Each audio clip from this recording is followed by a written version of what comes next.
Ngasigi Science and Religion Manipur gi channel na khana nai na jaga doriba topic asi pungning khoiram khoisau na ba masung leita da ba haiba topic asi khana na bai daungta ai gi center stelling chinduna leibire ha asidi Sri Laisan Bijay Elias Binoy Singkawi ma ulong mamang laikai de leibiba ex serviceman ni hanana Assistant Director of Classmen Training Center Manipur Director Office ta leibirami haujiti retire satna Senior Citizens and Intellectual Association Nambole ACG General Secretary oina thongpubiri asidi ekoi gi center asida lengbidana pungning wakal son leita da ba amadi khoiram khoisau na ba bisi karino haina khana na bidongta lapire jasda hangbiningwa question sing hangbirangna ba ningsing jari maktada science and religion gi center na aibo asugumba thorom johon bigda maktasu nongkhai letana tharba phondok jari aina sugumba thorom asida jingbidi mibigi asawba masung poningda langtakna leiriba haibsi karino haibsi khangjani Thank you langtakna ba haibsi mipung khuding makta nongmadakan nongmadi matang amana ta matang amade heta thokpa thongdok amani masi karino haibada asungna lei miyoiba amada akiba pokpa aduga khudong thiba khara thokpa yai haina wakhal sida khanduna nongnang dona ta leiba aduba wakhal gi phiramni aduga asawba haibisina muk karino haibada miyoiba gi pungningda magi wakhal sida yamna pendaba nungaitaba aduga maduni hejelakpada misi khana ningakpa mamin mabaka ngangamjilakpa masadu nitpa lengba haibani singba tawba aduga phiyo asibu asawba haina khangai yam nungaijare mathangda aina hangjaningba wahangde asawbuna samasida kayam kari karamba kayam yamna akaiba piba yabagi pibage haibagi maktangna so ai khangjaning khadi khangan biyo yamna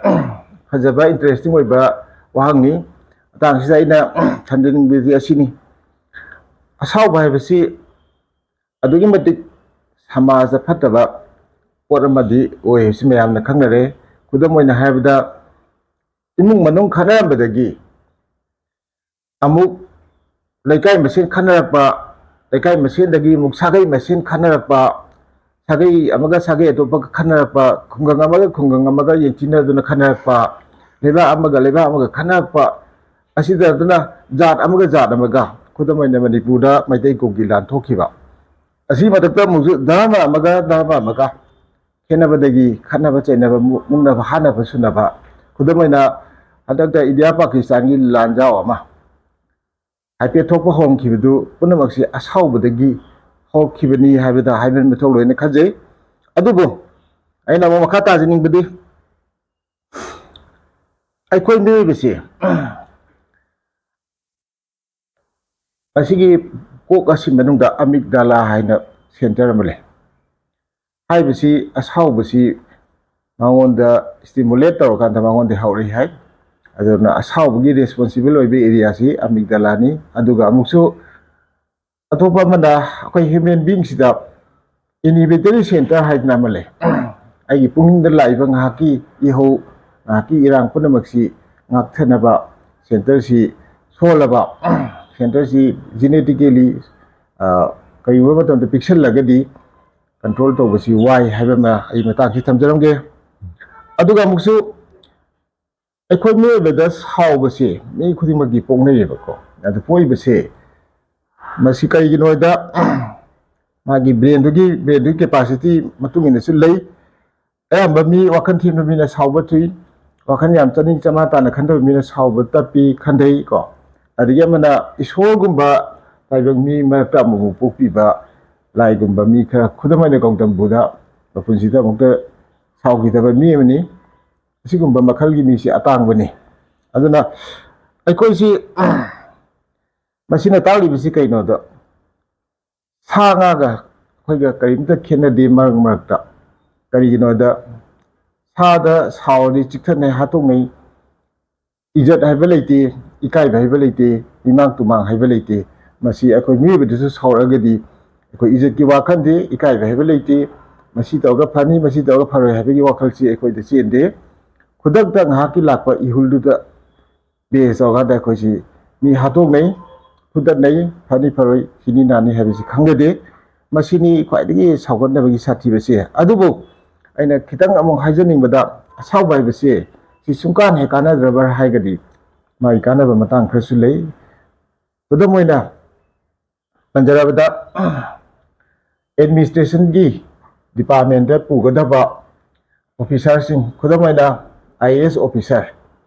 ꯑꯣꯐꯤꯁꯥꯔꯁꯤꯡꯁꯤ ꯃꯈꯣꯏꯒꯤ ꯆꯍꯤ 2ꯒꯤ ꯄ꯭ꯔꯣꯕꯦꯁꯟꯗ training ꯄꯤꯕ ꯃꯇꯝꯗ ꯁꯥꯎꯒꯠꯄꯒꯤ ꯇ꯭ꯔꯦꯅꯤꯡꯁꯨ ꯌꯥꯎꯏ ꯍꯥꯏꯔꯤꯕꯅꯤ ꯑꯗꯨ ꯁꯥꯎꯒꯠꯄꯒꯤ ꯇ꯭ꯔꯦꯅꯤꯡꯁꯦ ꯄꯨꯛꯅꯤꯡꯗ ꯊꯑꯣꯏꯅ ꯁꯥꯎꯕ ꯅꯠꯇꯕ ꯁꯥꯎꯕ ꯃꯥꯜꯍꯟꯕꯒꯤ ꯁꯥꯎꯁꯤꯟꯅꯕꯒꯤ ꯇ꯭ꯔꯦꯅꯤꯡ ꯑꯃ ꯄꯤ ꯃꯁꯤꯅ ꯀꯥꯟꯅꯕ ꯀꯔꯤ ꯀꯥꯟꯅꯒꯦꯗ ꯃꯈꯥ ꯇꯥꯕ ꯁ꯭ꯇꯥꯐꯁꯤꯡ ꯀꯟꯇ꯭ꯔꯣꯜ ꯇꯧꯕꯗ ꯁ꯭ꯇꯥꯐꯁꯤꯡꯗꯨꯅ ꯂꯝ ꯍꯦꯟꯗꯕ ꯃꯥꯅ ꯍꯥꯏꯒ ꯌꯥꯕ ꯃꯇꯥꯡ ꯑꯣꯏꯔꯒꯗꯤ ꯊꯕꯛꯁꯤꯡ ꯑꯗꯣ ꯃꯄꯨꯡ ꯐꯥꯅ ꯐꯖꯅ ꯄꯥꯡꯊꯣꯛꯏ ꯑꯃꯔꯣꯝꯗ ꯑꯃꯨꯛꯁꯨ ꯏꯃꯨꯡ ꯃꯅꯨꯡꯗ ꯑꯍꯜ ꯂꯃꯟ ꯑꯣꯏꯕꯁꯤꯡꯗꯨꯅ ꯑꯩꯒꯤ ꯃꯆꯥ ꯃꯁꯨꯁꯤꯡ ꯍꯧꯔꯛꯄꯗ ꯑꯁꯥꯎꯕꯒꯤ ꯁꯛꯇꯝꯁꯦ ꯁꯥꯎꯒꯠꯇꯕꯤꯗ ꯎꯠꯄ ꯀꯥꯟꯗ ꯑꯉꯥꯡꯁꯤꯡꯗꯨꯅ ꯀꯤꯗꯅ ꯂꯝꯀꯦꯠ ꯂꯝ ꯍꯥꯏꯒꯗꯕꯗꯨ ꯌꯥꯝꯅ ꯀꯟꯇ꯭ꯔꯣꯜ ꯇꯧꯏ ꯍꯥꯏꯕꯁꯤꯃꯇꯪ ꯊꯝꯖꯒꯦ ꯌꯥꯝꯅ ꯗꯣꯛꯇꯔꯒꯤ ꯍꯧꯖꯤꯛꯀꯤ ꯑꯩꯈꯣꯏꯅ ꯐꯣꯡꯗꯣꯛꯄꯤꯔꯤꯕ ꯑꯁꯤ ꯑꯩꯉꯣꯟꯗ ꯌꯥꯝꯅ ꯅꯨꯡꯉꯥꯏꯖꯩ ꯄꯨꯛꯅꯤꯡ ꯂꯧꯁꯤꯡꯁꯨ ꯌꯥꯝꯅ ꯑꯣꯏꯖꯩ ꯑꯗꯨꯕꯨ ꯃꯦꯗꯤꯀꯦꯜ ꯁꯥꯏꯟꯁꯅ ꯑꯩꯈꯣꯏꯒꯤ ꯑꯁꯥꯎꯕ ꯍꯥꯏꯕꯁꯤ ꯀꯔꯤ ꯍꯥꯏꯅ ꯂꯧꯕꯤꯕꯒꯦ ꯂꯣꯏꯅꯅ ꯀꯔꯝꯅ ꯃꯁꯤꯕꯨ ꯂꯥꯌꯦꯡꯕ ꯌꯥꯕꯒꯤ ꯂꯝꯕꯤ ꯂꯩꯕꯅꯣ ꯊꯥꯒꯠꯆꯔꯤ ꯃꯦꯗꯤꯀꯦꯜ ꯁꯥꯏꯟꯁꯅ ꯑꯁꯨꯝꯅ ꯍꯥꯏꯕꯤꯔꯤ ꯑꯁꯥꯎꯕ ꯍꯥꯏꯕꯁꯤ ꯑꯩꯈꯣꯏ ꯃꯤꯑꯣꯏꯕꯒꯤ ꯄꯨꯛꯅꯤꯡꯒꯤ ꯑꯣꯏꯕ ꯋꯥꯈꯜꯒꯤ ꯑꯣꯏꯕ ꯂꯩꯅꯥ ꯃꯈꯜ ꯑꯃꯅꯤ ꯍꯥꯏꯕꯗ ꯍꯥꯏꯃꯟꯕ ꯊꯣꯛꯇꯦ ꯔꯨꯇꯤꯟ ꯑꯣꯏꯅ ꯁꯨꯝ ꯊꯣꯛꯖꯔꯒꯁꯨ ꯈꯔ ꯍꯦꯟꯖꯟꯅ ꯇꯣꯏꯅ ꯁꯥꯎꯕꯗꯨꯗꯤ ꯂꯩꯅꯥ ꯃꯈꯜ ꯑꯃꯅꯤꯅ ꯍꯥꯏꯅ ꯂꯧꯕ ꯌꯥꯏ ꯑꯗꯣ ꯑꯁꯥꯎꯕ ꯅꯨꯡꯉꯥꯏꯇꯕ ꯃꯤꯁꯤꯡꯁꯤꯒꯤ ꯄꯨꯛꯅꯤꯡꯒꯤ ꯐꯤꯕꯝꯁꯤ ꯃꯦꯗꯤꯀꯦꯜ ꯁꯥꯏꯟꯁꯅ ꯀꯨꯞꯅ ꯅꯩꯅꯗꯨꯅ ꯌꯦꯡꯕꯗ ꯃꯈꯣꯏꯁꯤꯡꯒꯤ ꯋꯥꯈꯜꯗ ꯀꯃꯥꯏꯅ ꯂꯩꯒꯦ ꯍꯥꯏꯕꯗ ꯑꯌꯥꯝꯕ ꯃꯇꯝꯗ ꯑꯋꯥꯕ ꯅꯨꯡꯉꯥꯏꯇꯕꯒꯤ ꯋꯥꯈꯜ ꯈꯟꯗꯨꯅꯇ ꯂꯩ ꯃꯈꯣꯏꯒꯤ ꯄꯨꯛꯅꯤꯡꯗꯨ ꯌꯥꯝ ꯂꯥꯡꯇꯛꯅꯒꯜꯂꯤ ꯌꯥꯝ ꯇꯣꯏꯅ ꯑꯀꯤꯕ ꯇꯨꯖꯨꯡꯕ ꯐꯥꯎꯒꯜꯂꯤ ꯃꯔꯛ ꯃꯔꯛꯇ ꯅꯣꯡꯃꯒꯤ ꯇꯧꯒꯗꯕ ꯊꯕꯛꯁꯤꯡꯗꯨꯗꯁꯨ ꯑꯀꯥꯏꯕ ꯌꯥꯝꯅ ꯄꯤ ꯃꯃꯥꯏ ꯃꯃꯤꯠ ꯑꯗꯨ ꯌꯥꯝ ꯉꯥꯡꯅ ꯇꯊꯛꯅ ꯂꯥꯡꯇꯛꯅꯅ ꯎꯕꯒꯨꯝꯁꯨ ꯇꯧꯏ ꯑꯗꯨꯒ ꯃꯈꯣꯏꯒꯤ ꯑꯃꯨꯛ ꯍꯪꯉꯨꯔꯒ ꯈꯔ ꯀꯨꯞꯅ ꯑꯃꯨꯛ ꯅꯩꯅꯀꯥꯟꯗ ꯃꯈꯣꯏꯗ ꯂꯩꯔꯤꯕ ꯐꯤꯕꯝꯁꯤ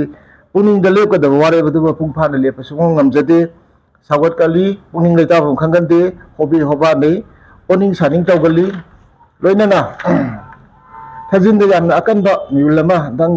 ꯍꯦꯛ ꯆꯣꯡꯕꯒꯤ ꯐꯤꯕꯝ ꯑꯃ ꯌꯥꯝ ꯇꯣꯏꯅ ꯊꯦꯡꯅꯒꯜꯂꯤ ꯀꯔꯤꯁꯨ ꯅꯠꯇꯕꯗ ꯍꯨꯃꯥꯡ ꯀꯥꯡꯉꯤ ꯃꯁꯥꯗꯨ ꯊꯛꯊꯛ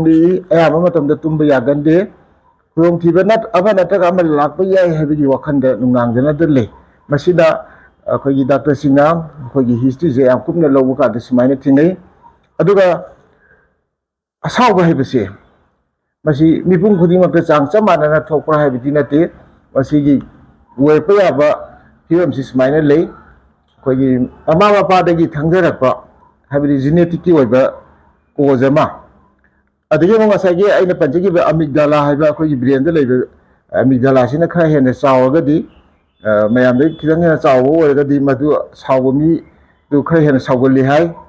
ꯑꯗꯒꯤ ꯏꯟꯚꯥꯏꯔꯣꯟꯃꯦꯟꯇꯦꯜ ꯐꯦꯛꯇꯔ ꯑꯀꯣꯏꯕꯗ ꯂꯩꯕ ꯑꯩꯒꯤ ꯍꯋꯥ ꯅꯨꯡꯁꯤꯠꯀꯤ ꯂꯩꯀꯥꯏꯒꯤ ꯏꯃꯨꯡ ꯃꯅꯨꯡꯒꯤ ꯃꯌꯥꯝꯁꯤꯒꯤ ꯐꯤꯕꯝ ꯑꯃꯨꯛ ꯌꯦꯡꯕꯗ ꯑꯋꯥ ꯑꯅꯥ ꯆꯩꯊꯦꯡ ꯌꯥꯝ ꯇꯣꯏꯅ ꯊꯦꯡꯅꯔꯕ ꯃꯤꯅ ꯌꯥꯝ ꯇꯣꯏꯅ ꯂꯥꯛꯆꯕꯤꯔꯕ ꯃꯍꯥꯛ ꯑꯗꯨ ꯁꯥꯎꯒꯜꯂꯤ ꯑꯁꯥꯎꯕꯒꯤ ꯐꯤꯕꯝꯗꯨꯗ ꯂꯩꯒꯜꯂꯤ ꯑꯗꯒꯤ ꯄꯨꯛꯅꯤꯡ ꯋꯥꯈꯜꯗ ꯆꯩꯊꯦꯡ ꯐꯪꯕ ꯀꯔꯤꯒꯨꯝꯕ ꯑꯃ ꯇꯧꯒꯦ ꯍꯥꯏꯕꯗ ꯍꯦꯛꯇ ꯃꯥꯏꯊꯤꯕ ꯄꯔꯤꯈꯥ ꯐꯪꯉꯤ ꯐꯦꯜ ꯆꯠꯄꯒꯨꯝꯕ ꯑꯗꯒꯤꯗꯤ ꯃꯤꯅ ꯍꯦꯛ ꯂꯛꯅꯕꯤꯕꯒꯨꯝꯕ ꯁꯨꯃꯥꯏꯅ ꯇꯣꯏꯅ ꯊꯣꯛꯄ ꯃꯤꯁꯤ ꯄꯨꯛꯅꯤꯡ ꯋꯥꯈꯜꯗꯨ ꯂꯩꯇꯥꯗꯗꯅ ꯌꯥꯝ ꯁꯥꯎꯒꯠꯀꯜꯂꯤ ꯃꯊꯪꯗ ꯂꯥꯏꯐ ꯁ꯭ꯇꯥꯏꯜ ꯃꯥꯒꯤ ꯂꯥꯏꯐ ꯁ꯭ꯇꯥꯏꯜꯁꯤꯗ ꯊꯕꯛ ꯑꯃ ꯌꯥꯝ ꯋꯥꯅ ꯐꯪꯉꯤꯕ ꯊꯕꯛꯇꯨ ꯀꯔꯤꯒꯨꯝꯕ ꯃꯇꯝꯗ ꯑꯦꯗꯣꯛꯇ ꯑꯣꯏꯗꯅ ꯑꯦꯗꯣꯛꯀꯤ ꯃꯌꯥꯝ ꯂꯧꯊꯣꯛꯄꯗ ꯌꯥꯎꯈ꯭ꯔꯕ ꯅꯠꯇ꯭ꯔꯒꯅ ꯁꯔꯀꯥꯔꯒꯤ ꯄꯣꯂꯤꯁꯤ ꯃꯇꯨꯡꯗ ꯊꯕꯛꯇꯨ ꯊꯥꯗꯠꯄꯤꯕ ꯀꯥꯟꯗ ꯅꯨꯄꯥꯗꯨ ꯁꯥꯎꯅꯤꯡꯕ ꯅꯨꯡꯉꯥꯏꯇꯕ ꯄꯦꯟꯗꯕ ꯃꯌꯥꯝꯁꯤꯅ ꯃꯁꯥꯗ ꯂꯩꯐꯝ ꯆꯥꯐꯝ ꯈꯪꯗꯦ ꯑꯗꯨꯒ ꯑꯃꯨꯛꯁꯨ ꯃꯈꯥ ꯇꯥꯕꯗ ꯌꯨ ꯊꯛꯄ ꯅꯤꯁꯥ ꯆꯥꯕꯁꯤꯡ ꯑꯁꯤꯁꯨ ꯍꯥꯏꯔꯤꯕ ꯅꯤꯁꯥꯁꯤꯡꯗꯨ ꯐꯪꯉꯛꯇ꯭ꯔꯀꯥꯟꯗ ꯃꯈꯣꯏꯗ ꯌꯥꯝꯅ ꯑꯉꯛꯄ ꯐꯪꯅ ꯋꯥꯡꯕ ꯇꯦꯟꯁꯟ ꯑꯃ ꯂꯩ ꯃꯗꯨꯅ ꯁꯥꯎꯒꯠꯀꯜꯂꯤ ꯋꯥ ꯉꯥꯡꯅꯕ ꯌꯥꯗꯦ ꯑꯗꯨꯒꯤ ꯑꯃꯨꯛ ꯃꯤꯑꯣꯏꯕ ꯈꯔꯅ ꯑꯃꯨꯛ ꯏꯀꯥꯏ ꯊꯤꯒꯟꯕ ꯍꯥꯏꯕ ꯄꯤꯊꯣꯛꯄ ꯃꯁꯥꯒꯤ ꯄꯣꯛꯄꯗ ꯌꯥꯎꯖꯔꯛꯄ ꯃꯒꯨꯟ ꯑꯃ ꯂꯩ ꯏꯀꯥꯏ ꯊꯤꯕ ꯃꯤꯁꯦ ꯍꯦꯛ ꯌꯦꯡꯕꯗꯗꯤ ꯌꯥꯝꯅ ꯏꯀꯥꯏ ꯊꯤꯕꯗꯤ ꯃꯥꯟꯕ externally yengbada adu manungdadi mase yamna sauganba adi atoba amna khoi marai lomba haitare marai lomba mi singji wa singangingbada flow daina phajare ngangto haudraba adu ongolaga hanjan ngangbe mathanda saugalaktana aduna etamingonda silence ta wai phim lei adi yamna khoi mi abi marta muksu sum mayam jingbiu khut yet ka woi ga haina base woi sin khare na haina gamba mi oina thabak suba mi oina sak sawa mi singse khare hena sagut kali khare hena finger kali masigi maramdi asagi amygdala haiba brain gi part se madugi leibam dugi matung in bane ado pasingda amuk ekoi gi kanau bakha da kumlaina na ba tb gumba diabetes gumba natragana khoi heart ki laina gumba na gadi mayang yang kangdaraga mayang kangba mi si saugali yamna anu mi na khara saugak phai Baina adi mu karang bu pi khana poktana bani haina angang goisendana bani haina koi birth control pill cha ba desu masigi sagon basi thingnai pungning lang ta khoyang khosang na basi thingnai adi mu atopa da bu thabak kamai lena na thabak sumin na ba office ki kami na ba mi sing aduga mari yam to yena ba yanadra ba adagi ama ngamo chanadra gadi mayam sangana awon de yepi ba usit thawal bida ta asi sagat kan ba masa do khoyang khosang na ba yam tawgali aduga muk medical science na masi kamai to ngak thok ka dagi asaw busi kamai control taw dagi habidu mayam da kana ga khanna awtang thamjaram ge yam to na sagan mi se sang nai na haksang sajin taw ba ma darkar oi aduga loina da afaba sinjak chaga da ba ni sa sa roi da ba aduga yarige din tumbase nomagi manungda pung 8 tagi 9 nom manungda tumgadaba tumba wala mi do tumsit phadaba hawalabgada wakhansi thumbangna ba adagi kayungam to hobe hobana ba adagi saugan ba finger kambasi am tawgali tumba mapung phada mi singsi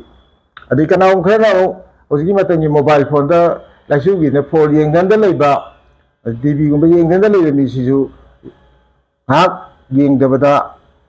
hakang thabang gang aba mahairu da sagot kam ba finger kam bisam tawgali aduna masi lepa handan badda ka wai amana relaxation technique na amale kamai tawdage da akoi si yam tapna sangdana so si honba chaning ta na aduna ni ta nga muksi chaning ta na so si sang sang hondaga leibase mai tawda sauning bagi phibam si khoyang khoisang da siam handaga pung to leita ba oirei mathanda meditation adi yoga naching ba meditation ba yamna khamgira mani isa ji chapting na legan da khungai ta na phama kan da khusang na tingtoga khu mathak sida khorani ji thamba minna usela ka da khoi dhyan tawgi ta ta kok si wakal si pungning si kai ba ma da fix legan da lining bagumba gi mong leibu adu yoga adu meditation kawi masi tawbulasu asagi sauning ba no aita ba pungning khoyang khosang na bi handai adu dana ta namuk tawya ba tai di akhoi behavior therapy hedna therapy system am lei masi da tana ba su kan gani adu atopa amana rule of 3 and 3 haina malai masi da kai no da akhoi sauning ba se kanna phawak pa kan da pungni wakhanse khoyang khosang na ba ka da aikhoina mitsina mafam tonga tonga ba ahum gari chatpa ma yengba yai imung manungi mi ama yengba yai mana masing asang ma na ma yengba yai sumaina makhal ahum si mitsindi yenga ba ari na kong sina su makhal ahum ta ba isai yam ta ba yai adagi mi wai sana ba muk ta ba yai adagi mu atopa khonjel kha hawa gari gi ni khangde agi kai gumba tan thin bani khangde adu ma khojil makhal tonga tonga ba ahum ma gong tan honna ba adu masi mathang da wa hakchang gi part se ahum ama leng khot ka dawa khoda mai ngak chi smaina hai khot ta tawa adi akhoi gi khut sa chi smaina hai khot ta su kha tawa khong chi jo hai khot na kha tawa hakchang gi part sing se ahum chi tonga tonga hai ra lenga ba adu ꯁꯨꯃꯥꯏꯅ rule of 333 say apply ꯇꯧꯕꯗ ꯑꯁꯥꯎꯕꯁꯤ ꯌꯥꯝ ꯀꯟꯅ ꯁꯧꯒꯠꯅꯗꯦ ꯌꯥꯝ control ꯇꯧꯏ ꯍꯥꯏ ꯃꯁꯤꯅꯤ medical ꯁꯥꯏꯟꯁꯅ ꯇꯥꯛꯄꯤꯔꯤꯕ ꯅꯤꯇꯤ ꯅꯤꯌꯣꯝꯁꯤꯡ ꯑꯁꯤ ꯌꯥꯝ ꯅꯨꯡꯉꯥꯏꯔꯦ ꯈꯪꯗꯕ ꯃꯌꯥꯝ ꯑꯃ ꯈꯪꯉꯦ ꯌꯥꯝ ꯁꯤꯒꯤꯗꯃꯛꯇꯁꯨ